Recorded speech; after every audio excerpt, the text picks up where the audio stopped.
Hello and welcome to another discussion in the SF Masterworks reading group. This is a discussion series where we read the SF Masterworks in the order they were published as Masterworks by Collins. We read one book a month. The book for November is The Dispossessed by Ursula K Le Guin. It's a book that I've been looking forward to quite a bit. And the books, if you're reading along with us or picking and choosing which ones to read with us. The books for the next 3 months are going to be The Drowned World by J.G. Ballard, that's for December. January will be The Sirens of Titan by Kurt Vonnegut, and Amphirio by Jack Vance will see us in February of 2025. And these discussion groups are open to anybody interested. If you'd like to participate here in the actual group or talk to us about the books on the forum, consider checking out the Page Chewing forum. I'll have links down below. With me, of course, I have the usual group of friends. Jared, could you start us off with introductions? Sure. I'm Jared. I'm at the Fantasy Thinker YouTube channel and on plenty of podcasts associated with pagechewing.com, including Speculative Speculations and Film Chewing and other ones. So go there and check it out. Livia. So, I'm a podcast host of Books Undone, and I'm also on the Page Chewing forums. That is how I met these lovely people. And I'm an author. I write books and books with choices, which is known as interactive fiction. And Susana. Hello, my name is Susana Imaginariu. I'm the author of Weird Gods and other books, and I run a YouTube channel called Den of the Weird, and I'm usually around these podcasts hosted by the Page Chewing, and I'm always lurking on the forums as well. Very nice. It's a great place to lurk. Yeah. Lots of fun conversations. So what did so just a show of hands, I guess, or whatever, like, was this everybody's first Le Guin, or have you guys read other books by the author? So I also read The Left Hand of Darkness. And did you like that one? It's weird. I think I had the same problem than with this one. I find some of her ideas interesting, but I don't think I'm the best audience in terms of writing. Like, you know that this book in particular starts with a description of the wall. When I was reading it, I felt like there was a wall between the book and myself. Like, yeah, I don't know. At all times, I was conscious that I was reading a book. Like, it wasn't that the story I'm reading a book is immersive. Whoa, I want to keep reading. It was just like these are words on a paper, that type of. And I think it's very personal because it's the second book from her that I'm, not really enjoying. So yeah. Makes sense. Susanna, this is your first Le Guin?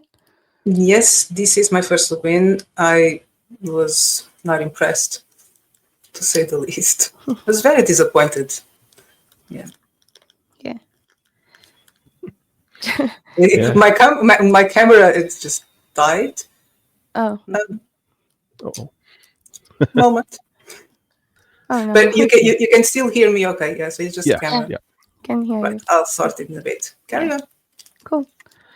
I know, Jared, you've read some Earthy like I have. I've read all of the Earthy books and I loved them quite a bit. So this one was one I was really looking forward to. Yeah, go ahead. I read their first trilogy. I haven't gone on to book 4 and 5 yet for Ursula, but I really love the Ursula books. I was those are really. So I was looking forward to this a lot because of how much I love the Ursula books, and yeah, I got to say I was slightly put off. I guess not.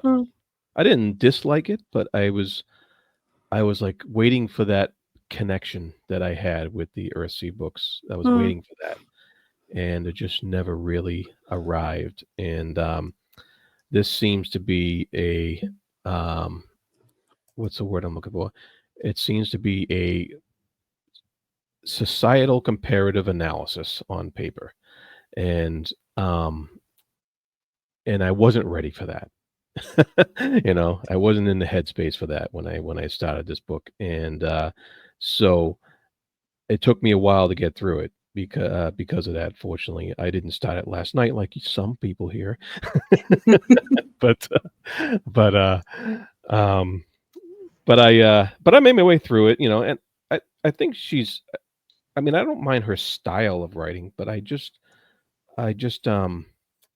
like I said, I missed that immersive quality that she had when I was reading Earthsea, and I just enjoyed myself on Earthsea so much more than I did with this book. Hmm. Interesting. It's not a novel, it's an ideological rant. It's just.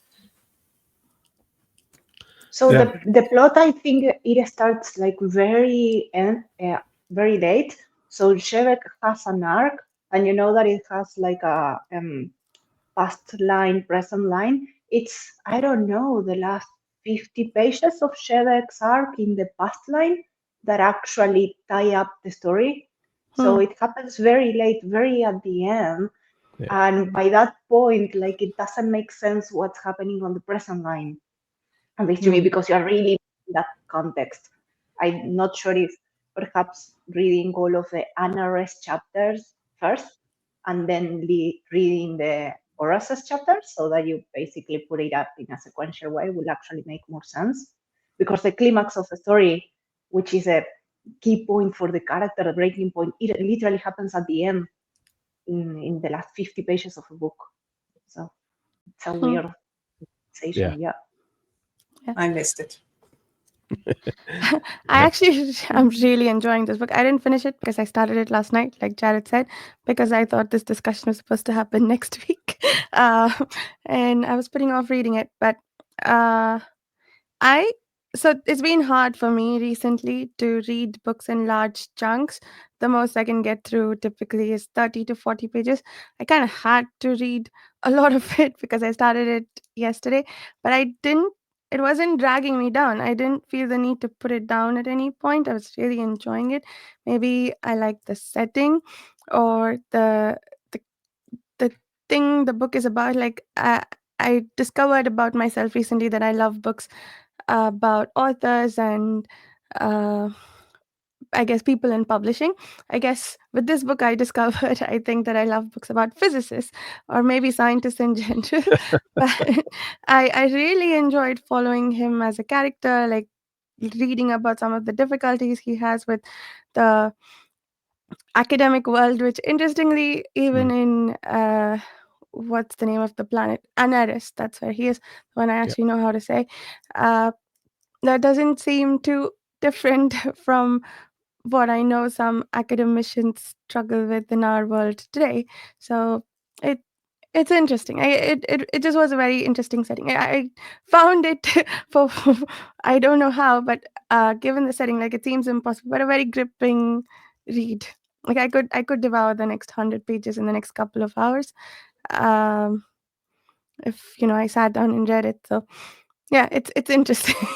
I am very fond of this book so far.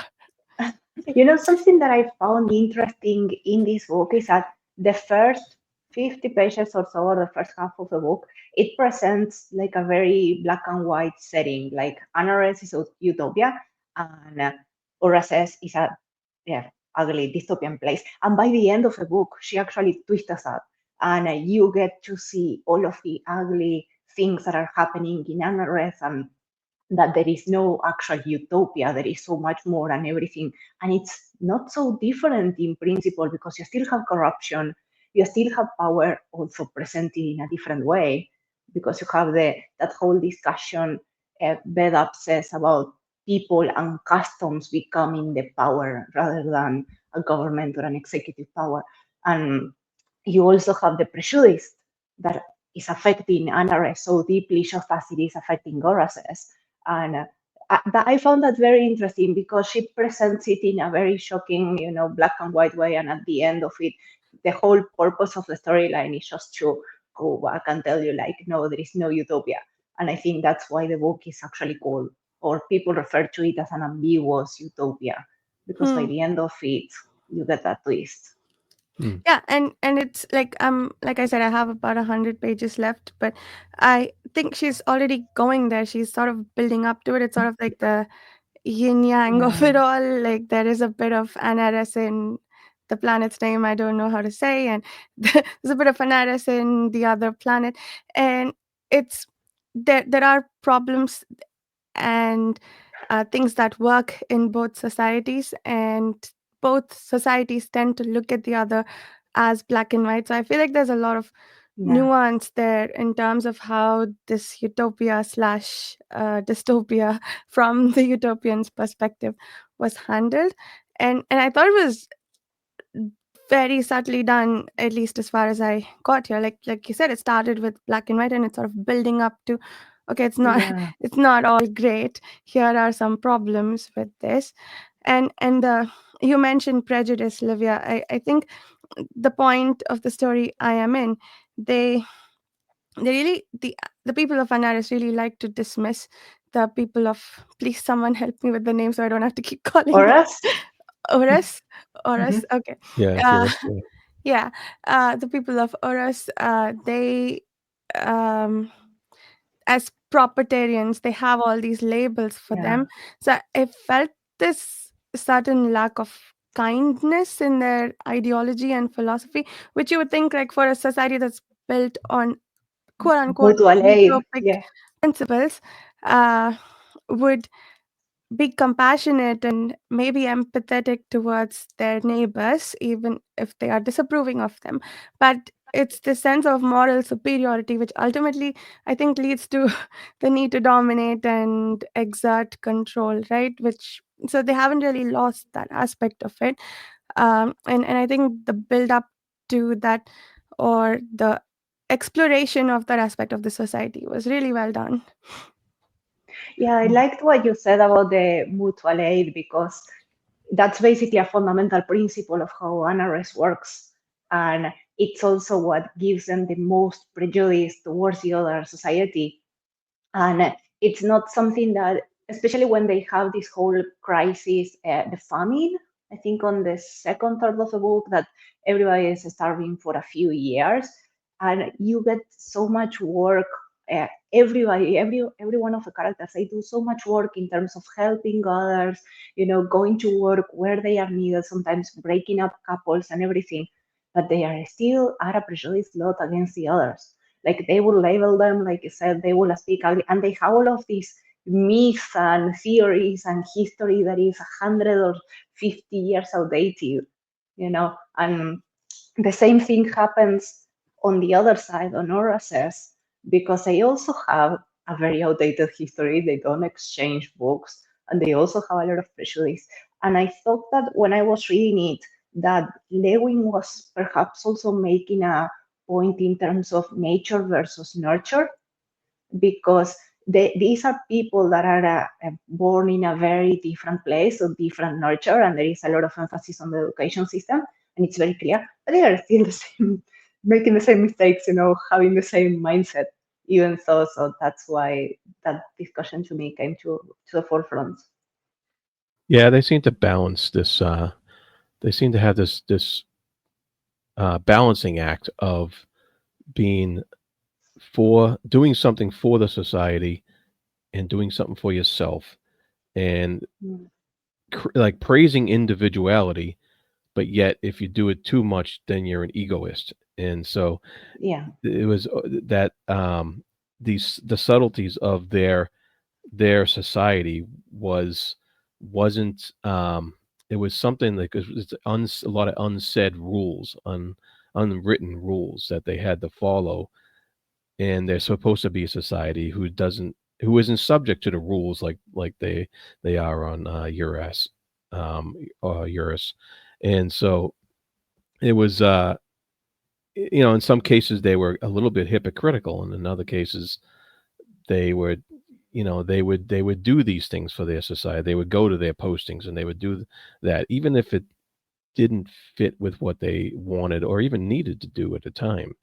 And so she explored a lot of that, and I think she really hit us over the head with the theme of walls and building walls, and how societies build walls for us, um, within the context of what the society wants to uh, accomplish, and also how individuals build walls for themselves, with their relationships and their own outlooks on things. Because when Shevik finally gets to Eurus, he he's basically enclosed, metaphorically, in a place with a lot of walls. And when he finally breaks out of those walls and sees the rest of the society there, it's he has it in his mind to then break other walls, that he can break down the walls that of all the problems that he sees in his own home world. And so she really explores that idea a lot throughout the whole book. Yeah, and and it's really also tries to sell it. Yes. Basically, this book can be summarized as communism versus capitalism. Mhm. And communist is good, capitalism is bad. She tries to play the devil's advocate and expose the flaws and corruption of both societies. That, by the way, as they are described here, they couldn't function. They don't exist. They are utopias, because utopias don't exist. I mean, these societies just would not work. And she tries to balance it out, like you said, but I don't think she did. Even in the word choice, the way that it was written, we'll get to that. It was very much almost in the vein of propaganda. And it's clear which one she thinks it's the best one. It's the one that will solve more problems, that it's the virtuous. And it was grating on me, just to the point of just no, it made me appreciate Atlas Shrugged a lot more. Seriously, at least there was a story there and good points made. Here, she took it too far. It would have been a great novel if it had a bit more story, a bit more humanity and empathy to it, and just focus on the things that really matter at the individual level. And she tried with Shevik, but the other characters, they had no inner life pretty much. And so it became just like, in my head, it was preaching. It was just being nagged, imposed something, you must like this way, because no, this is the way, this is the righteous way. And look how, corrupt they are and greedy. I don't know, but here is, our society should, how fellow human beings could be together in harmony and perfection. And look what they do to women in this place. Horrible, horrible. Sorry, I am now ranting myself, but it was how it read to me. I was being preached an ideology in a very blatant way. At least add a bit more storytelling to it, just to make it easier. But no. Something that I want to comment on that, it gets, to me, it's preachy at the start, and I think it's a point so that she flips it, but it's not NRS. NRS is not communism. So I went and tried to Oh, do no, a it's bit of something else. It's extreme, but based on. No, it's not. I actually went in and looked at Levin's work. Let me do a bit of a go around, and I will make a point. She also wrote a short story called The Day Before the Revolution, which actually follows Odo.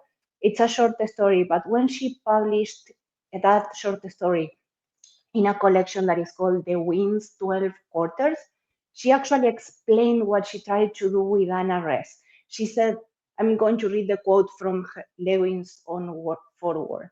She said, Odonianism is anarchism, not the social Darwinistic economic libertarianism of the far right, but anarchism as prefigured in early Taoist thought and expounded by, she gives 4 different authors of papers, Shelley and Kropotkin, Goldman and Goodman. I don't know who they are. And at the end, she says, anarchism's principal target is the authoritarian state, capitalist or socialist. Its principal moral practical theme is cooperation, solidarity, mutual aid. So I think it looks like communism from the very early part of the book, but it wasn't her aim. She was actually targeting any type of authority. She says it is the authoritarian state, capitalist or socialist. But Well, I think it's if you have to explain, maybe you didn't explain it very well in the book. So it's not really explained. That bit that I read is a foreword from Le Guin in a collection of short stories. So you actually get that explanation from her in another book. Yeah. So it's not on this one, but it's not communism. And it's just, I think, anarchism as it was originally presented, as she said on the Tao itself. Yeah, she did bring up the anarchist thing in the book a couple of times. Yeah. But I think a lot of people reading this would think that she was talking about communism, or at least some type of socialism. Especially considering when it was written. Which was it 1964? 60 something. 64? And 74. 74, yeah. And so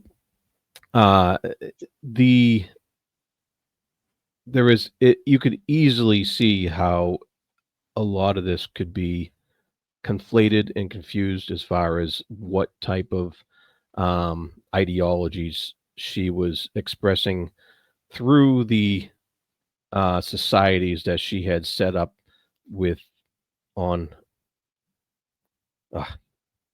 Eurus and Anaris, and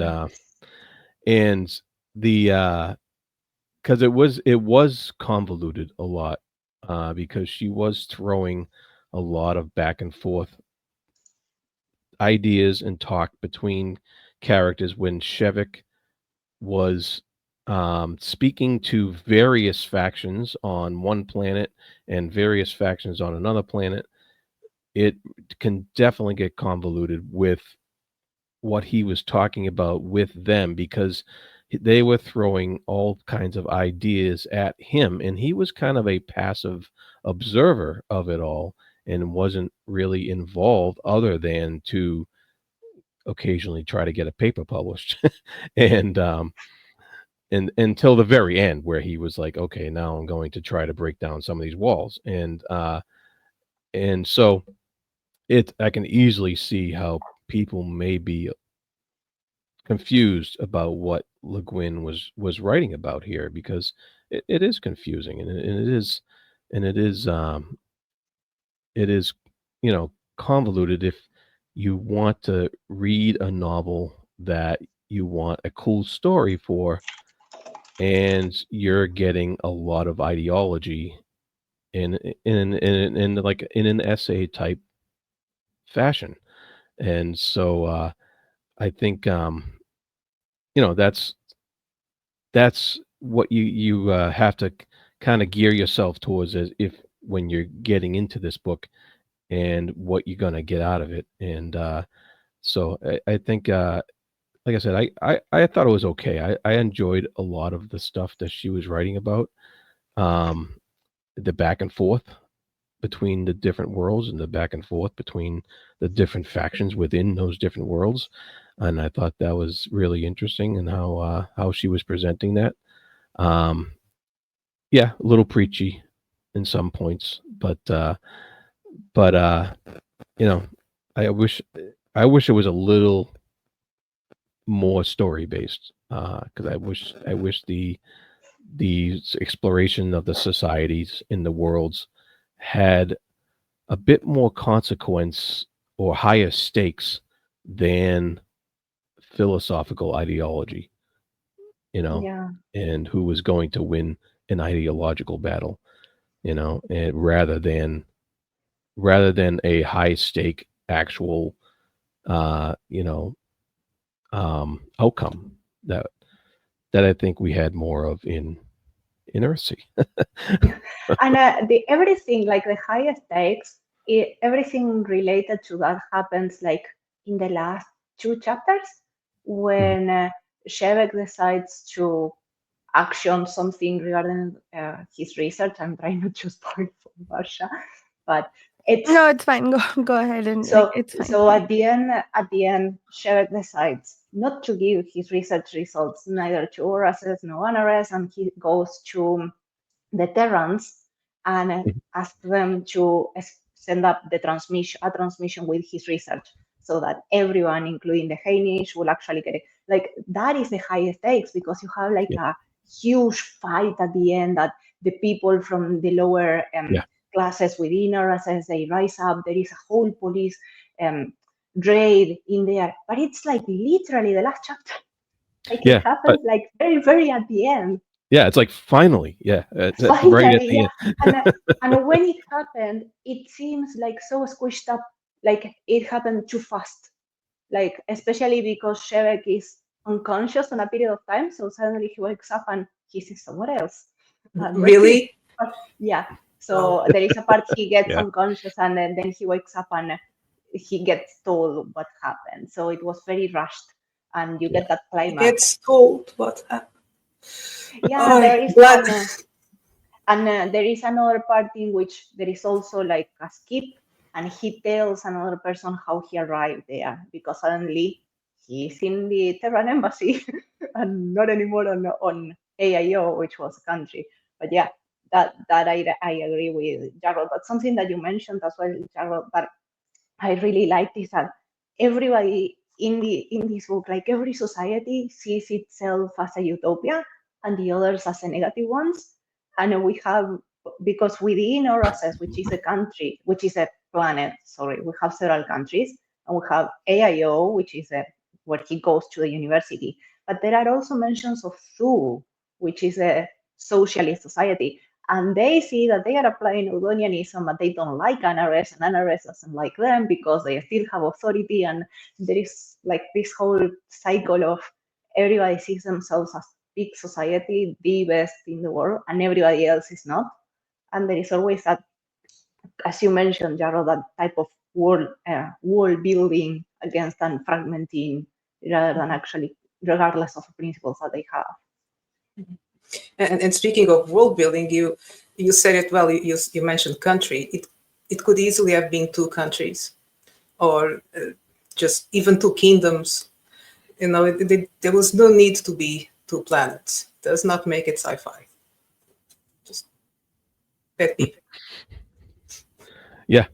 It's kind of strange how the sci-fi aspects of the book are just the fact that it's a different planet with a moon, and there's you know but the people in societies, other than other than some space travel, it's kind of Limited, just yes. like Um, regular Earth stuff. Yeah, you know. there's nothing. Even the mail system. Yeah, it was so convoluted. Uh, at least I don't know.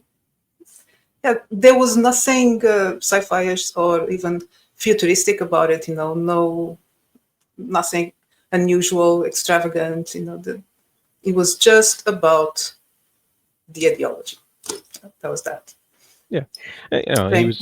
he was supposedly playing with a higher form of physics in his papers and stuff yeah, like that. That the you know, temporal physics or so. yeah, Yeah, that went beyond what But we Einstein actually did and don't all know that stuff. anything about it. She doesn't tell us much about it. Yeah, What are the it's very applications at of the it? end. The ramifications of it. There's not. Oh, this big thing that he finds, that he She kind of figures actually out. does though. I Did think I miss that? He does. she, No, it's she very at the end of the book, and she no, actually says at the. where Yeah, I'm sorry, go ahead. at, where I'm at in the book, she like it the if he solves his unified theory, apparently they'll have instantaneous travel, Yeah, which that is set up in the book. Like it's and yeah, it maybe it didn't need to be separate planets, but it allowed for analogies or more, I guess, exploration of the othering of each other. Like their moon is our our earth is their moon and their moon is our earth or whatever, like the whole swapping of it. It made for an interesting setup. Like sometimes you just have an interesting yeah. setup. I don't know if she was setting out to write a sci-fi story. It maybe got classified sci-fi. I don't know, but yeah, I and also I don't strictly agree that she was preaching that one was better than the other. In fact, I think she was doing quite the opposite. She was, I think, for things that you might think by default that this is better than the other, she was actually pointing out holes in both societies. And in the one that you might like, from the perspective of the NRSTs, if that's what we were calling them, um, these people, from their perspective, sure, they they were pretty hateful, but when we actually saw them up close with Shevik, he found the holes in his own thinking, right? So that's kind of what that was about. I don't think she was, at least I didn't get the sense that she was saying this is clearly better than the other. She was actually saying maybe nothing is perfect, but we have to be. I actually don't know what her ultimate point is, but I don't think it's that this is better than the other. Yeah, and there is also in the NRS society, what struck me is that there is a lot of bullying. Like when we get to the part where Shevek and Tavek have children, they get bullied awfully on the school simply because of who their parents are, and that's very anti-Odonianism, and it happens to so much, and to the point they have to literally go and live in a different city. Hmm. So they have to other themselves within the society that was mutual aid. So I think it reinforces your point, Varsha, that she was also always trying to point holes. Something that I did wonder was that this is part of the Hainish cycle. So since I haven't read any other books, I'm not sure how Shevek's transmission at the end impacts the other books. I'm not sure I'm not sure if the other standalones actually have something related to this one in particular. Yeah, I was curious about that too, whether the science in this book had larger repercussions in, and I don't think this Yeah, is the first book in the Hainish cycle, right? I think I think it's the second one. Yeah, Worlds of Exile or Worlds of Illusion, one of those, I think, is the first book, if I remember correctly. So in the Left Hand of Darkness, this didn't happen yet because they literally take years to travel from one planet to the other on the Left Hand of Darkness. So I'm not sure.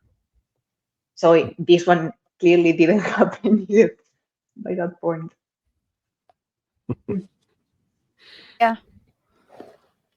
Yeah, I've been wanting to read the whole Hainish cycle for a while. So. And I actually wanted to read them in order, but I clearly did not succeed. But yeah. So Sorry. what about the prose? What did you guys think of the prose? I actually really liked it. Yeah, I had no problem with it. I thought there were some parts of like I guess there were a lot of one-liners that stood out to me as like deep observations that I highlighted a lot of. There were some parts that I think felt a little, what's the word I want to use? Very, I guess for lack of a better term, for dumpy. I guess I don't. That's not quite what I want to say, but I guess it'll serve. But mostly, I liked the way things were structured, and I liked the philosophical debates that happened in the form of dialogue. Though there were a lot of long paragraphs there. I like the how she sets the black and white expectations at the start, only to just flip it throughout the book and start pointing out how everybody has so many problems and so many. Basically, I think that the point she's making was nothing is perfect, even though it seems to at the start. Like you have to clearly, and I really liked how she set up expectations and then tear them down at the end. And there were other like smaller ideas that were very interesting. Like for example, how they in NRS they speak differently because language affects speech, which we discussed in Babel 17 and so on. But there were a lot of nice ideas, I think, worth exploring. It's just that to me the way it was presented didn't make it the most appealing story. Yeah, I like a lot of her. I think Vashi said one-line philosophies that came out. Like for instance, when Shevik arrived at his new place. I think he said, "Well, you have me now. You have your anarchists. What are you going to do with them?" You know.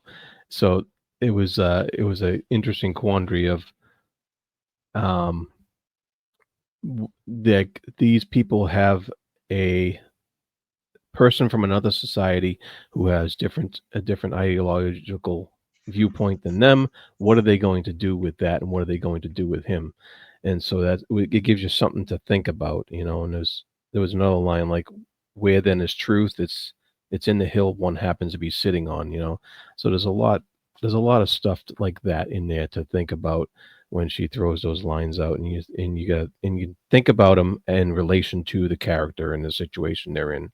And Yeah. and Which was very arrogant and hostile from the yeah, you get-go. think so? Yeah. I took It it as is officially the most despicable character I've ever read. There were moments here where I gagged. I just could not get into the mindset. Which character, sorry? Jevek. Yeah, Shelley is quite of a contradiction because he's so preachy at the start of the book. And then I'm not sure if you reached that part. Like he literally tries to rape a woman in the second half That of the was book. pretty much when I kind of decided no, it wasn't there. It was afterwards when he starts blaming everything for it. You know, the people, the drinks, the bread that he ate. Everyone, you know, had except himself. Except himself. That was the moment I was like, no, this mindset won't do. I can't just. Yeah, I think that she was.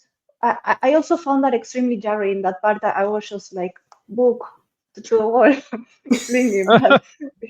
That was my reaction at that point. But after a lot of thought, I thought that, or perhaps I'm adding too much meaning into this. I thought she was actually trying to, Lane was trying to point out that you can still be a self-absorbed moron in that case of Shevek, you know, even though all of the mutual aid and society and all the openness they have around sex at the start of the book, you know, it's like you can have a nice society, or nice society as how she presents it, but you can still be an. And I think that was like the point, because there is no self-reflection. However, what I thought was inconsistent on the same scene is that it's one of the greatest crimes according to his society, for sure, that part. And he makes no reflection about the fact that he breached like one of the most important principles of Audenianism. So I'm not sure if because he was exorbitantly drunk at that point, but it felt like, to me, that whole scene, it felt like it didn't need to be there. And he was also like so mean. I think it was Vea, the character, the sister, this woman. He was like all the time so mean to her. Like he was mean to everyone. Can I point out two things? One, because I just remember that I read here one of the best descriptions talk about men writing women. There was some point where he was describing breasts with their blind eyes. That one was memorable. Yeah. I was like, because what the hell? They seem to use, like, in Oracess, they seem to have like the cleavage under, right? And they walk out with their boobs out. You know, it's very fashionable.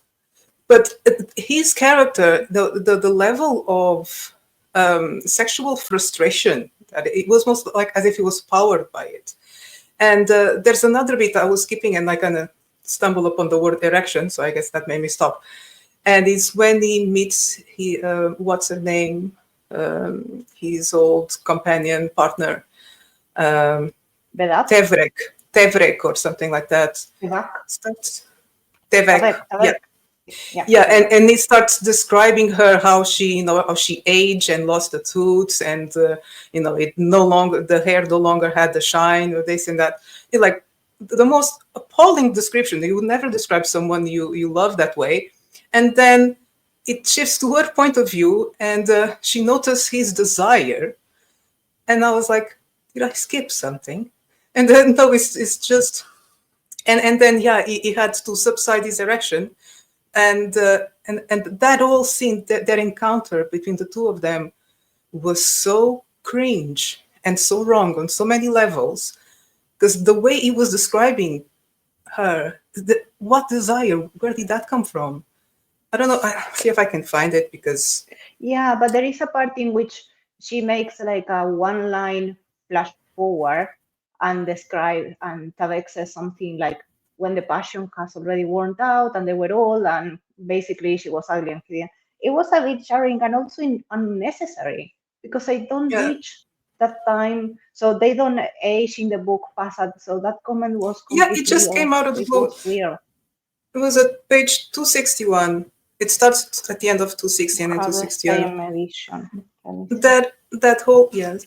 That whole passage, it was the most bizarre thing I've ever read and the most So cringe. it's chapter 10 for the other editions.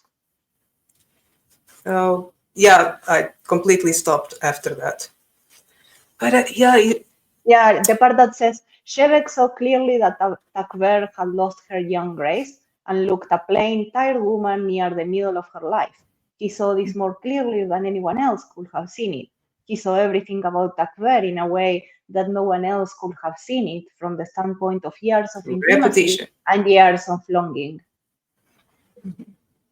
It's So long. true that it's a weird way to describe a significant other. So Yeah, very. But and this goes back to the prose, which I also had issues with. I started by thinking, oh my God, I cannot believe this is so bad. You know, I heard good things about Ursula Le Guin's writing. How can it be so bad? And then you realize, okay, no, this is deliberate. There's a lot here. You know, the repetition, their eyes met, and then they look at each other, and then that is so like no one else, and then repeats the same thing, just the other line. And there's a lot of this to the book. And I was like, well, the editor should have, noticed these things, so it must be deliberate. And it's this, it's almost as if she was trying to wear us down, to kind of numb our minds, to now and again create the impactful moment or the philosophical one-liner. It seemed very deliberate that way. Numb, numb, numb, numb, numb. Here's, a great line. Numb, numb, numb, numb, numb. Oh, here's another clever thought. It's a valid trick, to be used now and again, but it was constant. It was doing my brain in. I'm not sure if she was trying to purposefully alienate the reader, because in theory, no, they alienate, just kind of almost inebriate the reader. No, it's just keeping in the I'm not sure, because I honestly read 2 books of her, and Earthy, which is the one everyone praises. I haven't read It's the same. It's like this. The same style. Varsha. Oh, Ursula? No, I Yeah. don't think so. I think this is quite different. This seems deliberate, yeah. But Earthy is fantasy, right? Yes. I'm not sure, perhaps, if she has a very different style across genres. Maybe, and that's maybe that's. I think Ursula is actually quite a different style to this book, and I think she was going for a purposeful style in Ursula to reflect more of a fantasy vibe, I guess if you want to give it that.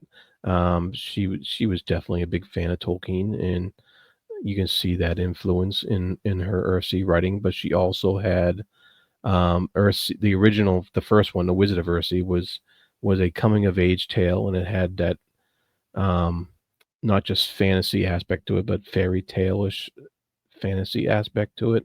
Yeah. Whereas this does not have that at all. This is a it is science fiction in the fact that it is constructed as, it almost is constructed as, like I said, an essay of societal comparison, and it's maybe that's the repetition that you're feeling when you read it, that you're reading something that she's putting out in a style that is meant to be almost as if Shevek is presenting to us a course in what these societies' differences are, and what makes them both good and bad at the same time, and so it's definitely a different style than you get from Earthsea. Yeah. I did read the related story, like the days before the revolution. It's actually from the point of view of Laia Odo when she's old but not that old. It's very different. Like you get, it's not preachy because it's not about her ideology. It's an old woman that is worn out, exhausted after life, after being imprisoned, and she doesn't. It's very very different. Of course, it's a short story, so everything happens faster, but it's like her character to me at least it seemed alive, that type of character. And it was weird because this is not like Shevek.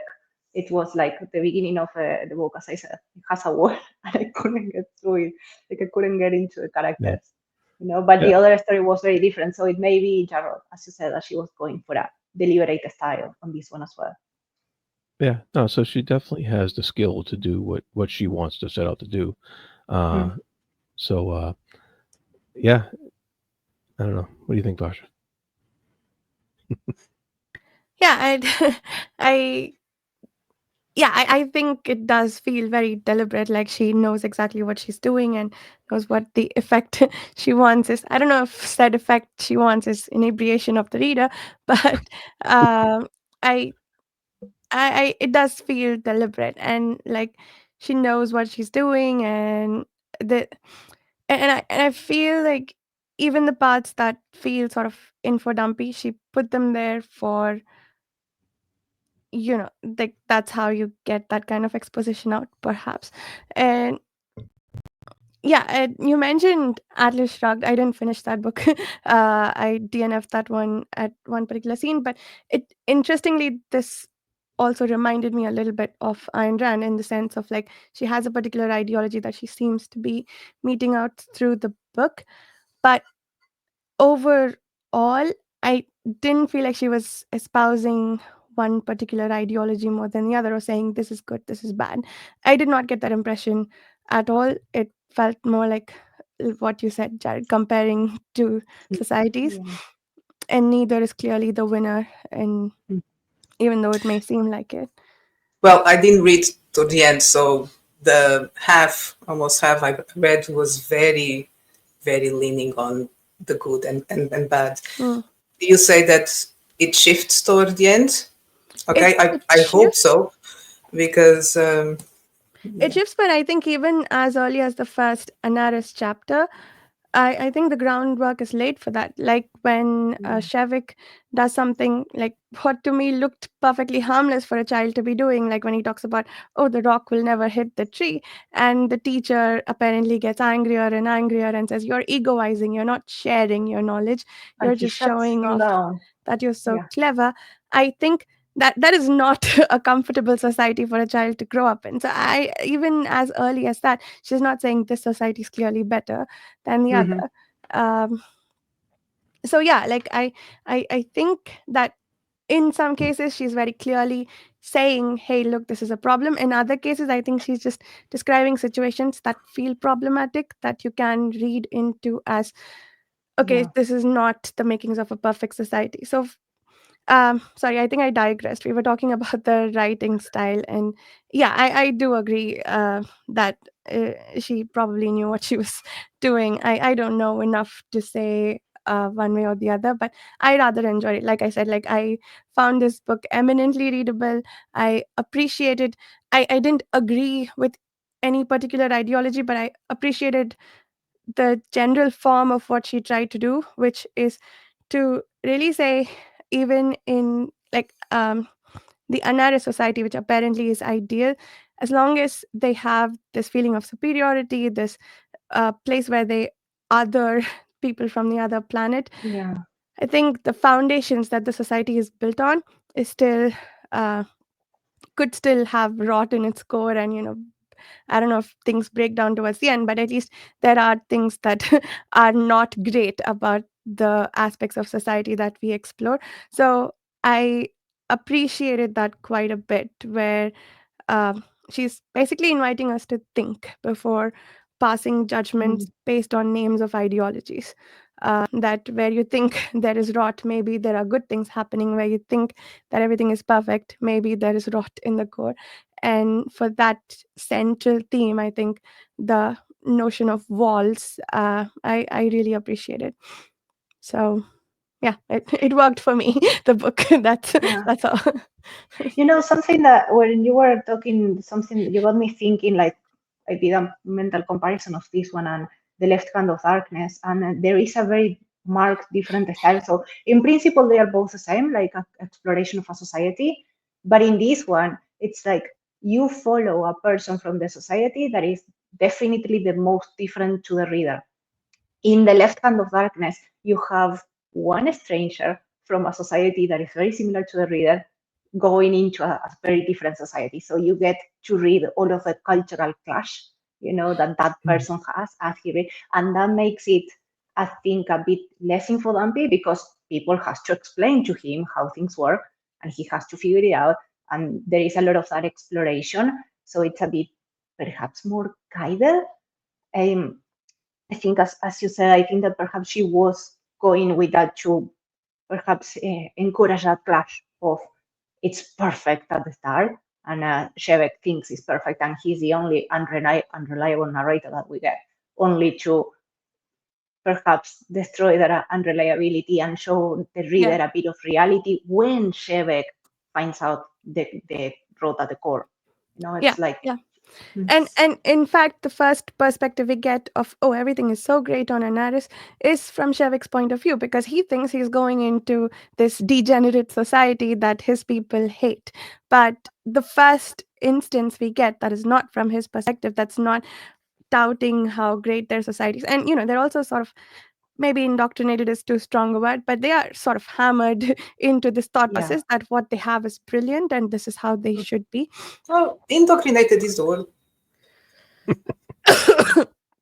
I mean, I guess it's indoctrination in so much as, like, the studying history books indoctrinates you. I don't maybe indoctrination is a good word. I don't know. It just feels too strong to use in this context.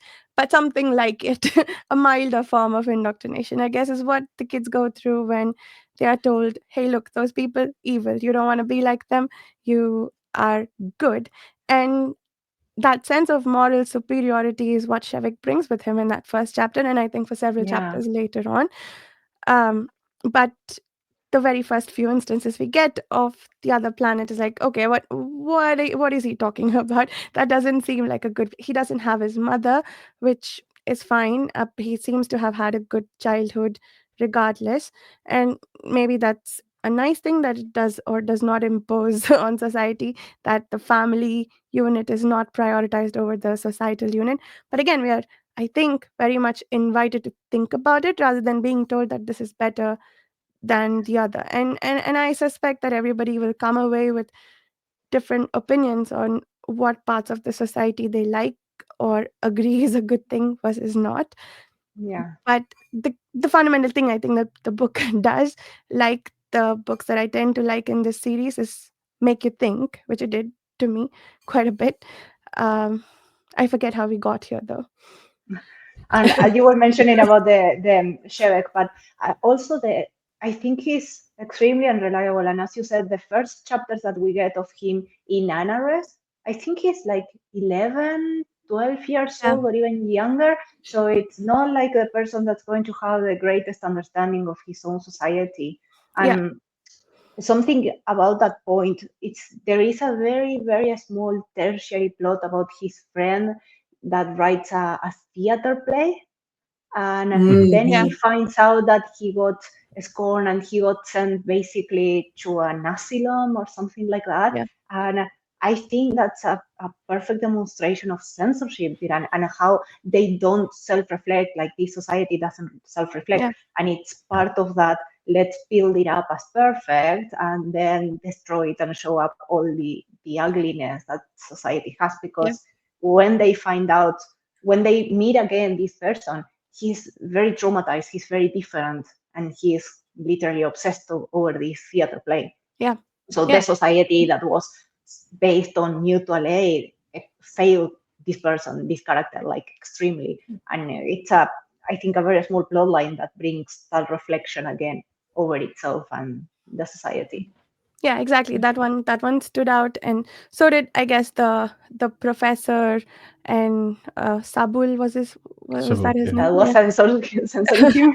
And how he wanted to share credit and so on. So it, and I guess the conversations that BDAP, is that the name of the friend with all the revolutionary ideas, who yeah, and I think those are some of the more explicit discussions of the parts of society, like even when you have an extremely decentralized society, if the people as a whole sort of have this unspoken agreement that something is good or bad, or that they don't want the status quo to be disturbed, then bad things will happen to people who are different, instead of what you may think is like, oh, the difference sort of evaluated and recognized and maybe absorbed into society.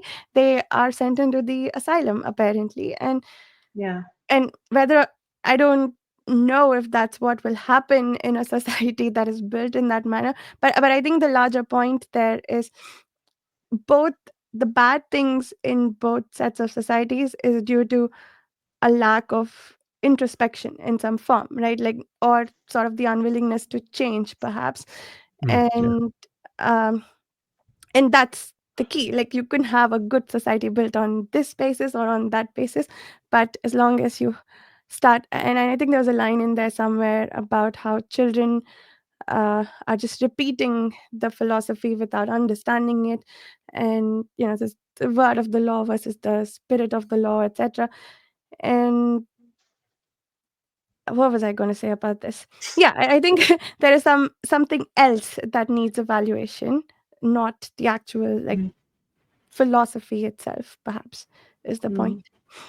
Mm. I Well, think she was, I, in terms of that, I think she was also pointing out that power, it's not only in terms of executive power, that somebody chosen to yeah. guide the society, because there is, at that point you mentioned, there is this whole discussion of custom can be power over a society and Yeah. can set up a social norm as well.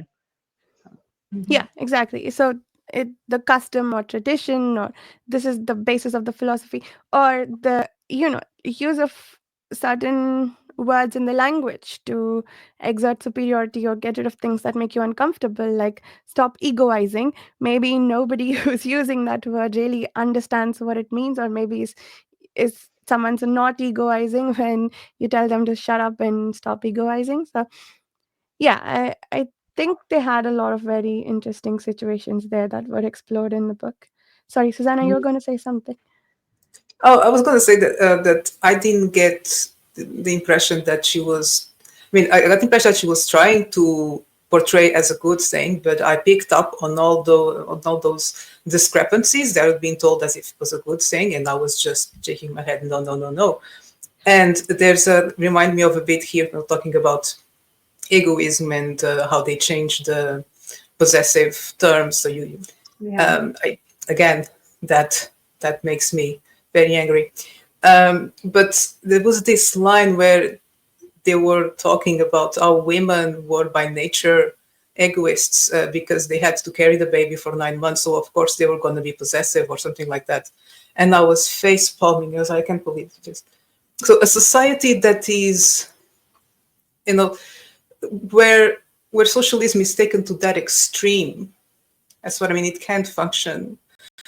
They had no sense of morality. It was all external. It was all, based on what other people would say or do. That's why they were bullies. Anyway, I could go on criticizing and then and I'm not saying the other one was better. That's the point. That even though the argument was being made for both, they were both flaws. They were almost caricatures of societies. They were not utopias per se, because they could not function. It was just, here's this set of ideas that usually go together and cause this problem. Here's this set of ideas that usually go together and cause this problem. But if the objective of the book was to let us know that, you need to, we need to have history, because another problem of Anaris was that they didn't have history. They had like 100 years of history.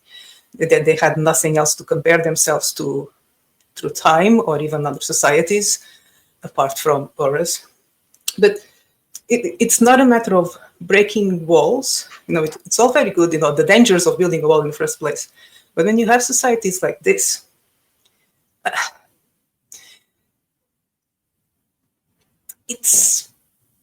think things just got too far. I can imagine. My point is, I can imagine like a sequel to this book is they start a war, because at no point, if he did indeed at the end made it so that the theory was, that both had access, and they can now travel instantly, one through the other. Yeah, there's going to be chaos. That was my digression, because I think it leaves it open to that. And I think it leaves it on a note. Destroyed both worlds. Yeah, I think it leaves us on a note that there's going to be conflict. There's going to be something there. He's trying to break down the walls that are built at the end of the book, and that may be for his own egoist viewpoint. Because he was a horrible person throughout.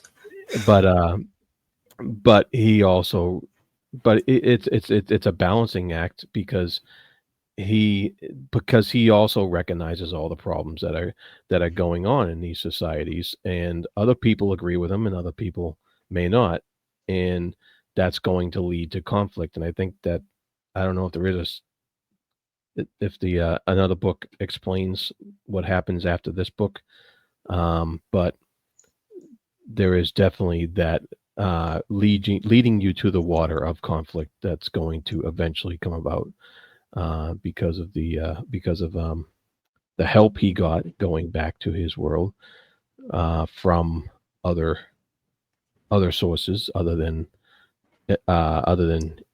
Eurus, and so all that's going to lead to conflict, breaking down of walls that are built, whether those walls were originally put up for a noble purpose.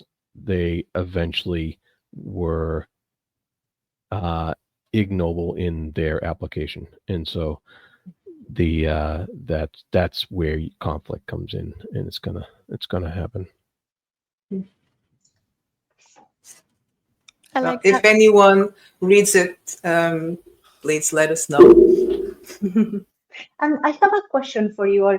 I thought there were quite a bit of parallelisms between Shevek and Einstein, and like how he struggled, because both of them had a unified theory and a specialized theory. They both struggled to be published. They both faced a certain degree of censorship from a person who was roughly a superior or a supervisor at the start. So I thought there was kind of like a subtle, and also Einstein is presented here, but the names is spelled differently.